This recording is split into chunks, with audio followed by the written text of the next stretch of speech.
Hello. Good morning Sadia साहिबा। Good morning. अगर आप इतनी सुबह सुबह कॉल कर रहे हैं सलीम साहब, तो जरूर कोई ना कोई इंपॉर्टेंट बात ही होगी, राइट? जी ऐसा ही है। नर्स का फोन आया था। मिस नरीमान कल रात कुछ देर के लिए होश में आ गई थी। मुलाकात करें तो मैं आपको तफसील बताता हूँ। आप मुझे अभी क्यों नहीं बता देते? मिलकर बात थोड़ी तफसील से हो जाएगी, इसलिए 2 घंटे बाद ठीक रहेगा? ठीक है, बहुत शुक्रिया आपका। ठीक है, फिर मुलाकात होती है।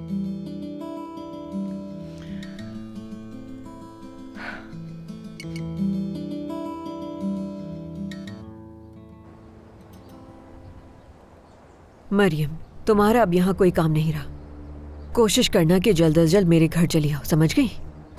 ठीक है सुल्ताना साहिबा।